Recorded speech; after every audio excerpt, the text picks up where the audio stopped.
This is my mom. Hello. She's not from Hong Kong.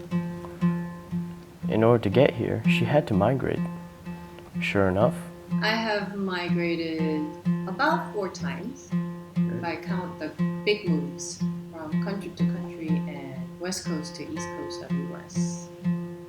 why don't you talk a little bit more in depth about your journey? My father worked in US for several years and my family was separated for many years without seeing him very much.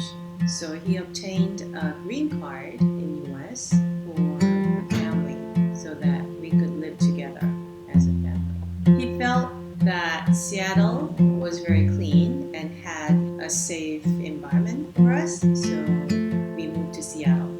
That was my first time living outside of Korea. It was a huge change because I was a teenager and also to adjust to a new culture and making new friends and learning a completely different language, which is English, was a big challenge. I went to school in Seattle, and just after graduating from college, I got married to my husband, who is from New York. His home is in New York, but he decided to go back to school in Boston. So we moved to Boston. So while my husband was in school, I was working in Boston. So adjusting to a busier lifestyle of a bigger city while adjusting to a married life and becoming a mom was a challenge and huge learning experience.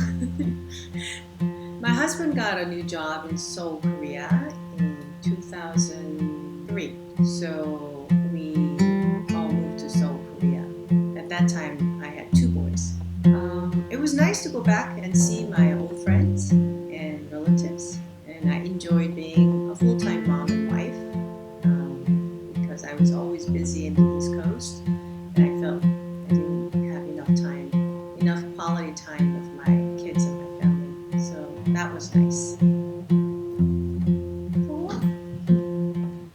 And then my husband got a new job in Hong Kong after 4 years.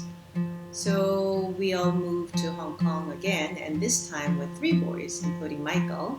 So coming to Hong Kong wasn't a huge challenge, but adjusting to the hot and humid weather was a little challenge for me because I don't enjoy hot and humid weather. That must have been such an eventful childhood. Which do you think was the most significant move out of the four? Definitely, I would have to say my very first migration from Seoul to US when I was a teenager because I had to adjust to a completely different environment with